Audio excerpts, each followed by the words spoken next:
When are we going to wake up and realize that George Orwell nailed it in his book 1984? When are we going to wake up as a people and not just ask to stop this insanity, to stop the destruction of our freedom, to stop the destruction of our nation? When are we going to stop asking and take back what is ours? You see, this is ours.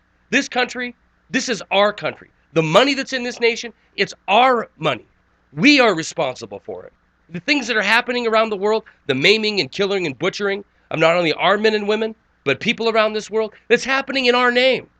We must take this nation back, or we will be slaves to a security and military and financial industrial complex that have every intention to grab every morsel of power and wealth that they possibly can unless we stop them.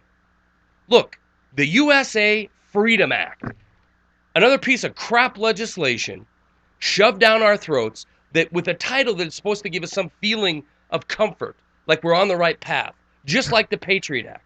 Nothing patriotic about the Patriot Act, unless you consider giving your sovereignty away as patriotic, turning this nation into a police state. If you think that's patriotic, well, then maybe it has the right title.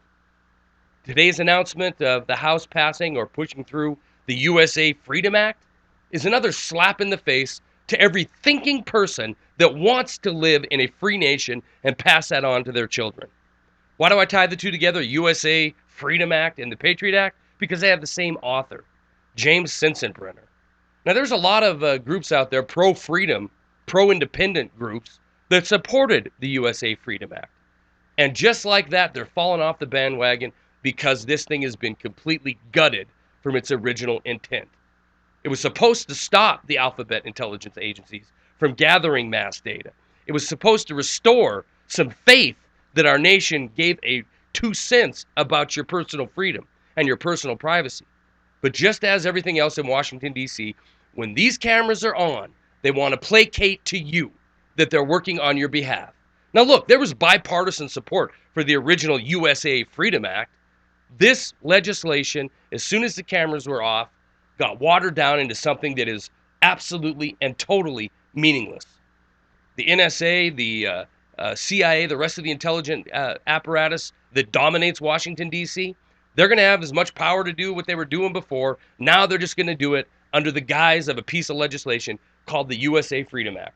And Obama and the rest of the criminals in Washington, D.C. can go before the cameras and say, look, we worked on your behalf. We came up with legislation that's going to protect you. And it's not.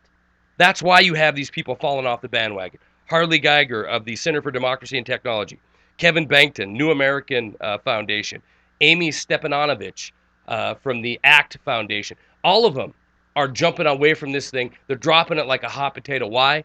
Because it doesn't do anything but legitimize what is already happening. This illegal activity that's already happening, that's destroying your freedom, that's destroying your privacy, continuing to destroy our nation. It's just going to have the cover of a piece of legislation, making it law now. This is why this information has been allowed to be disseminated to the public. This is why a year ago we started having this shock and awe from the establishment media over the revelations of Snowden. It wasn't so we could stop it. It's so we could legitimize it.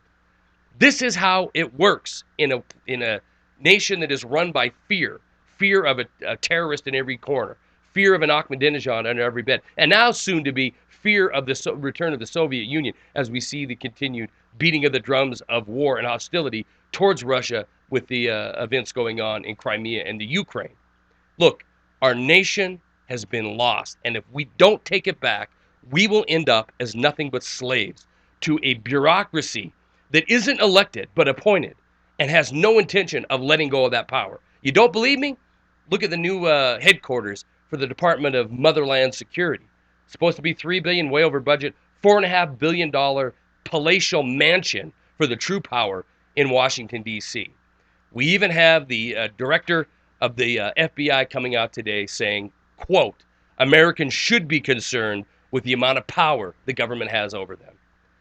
Please watch the video I attach to this, read the stories I attach to this, and spread it to anybody that you care about. Our nation is lost, and it is up to us to take it back. Asking nicely is something we did when they were offending us.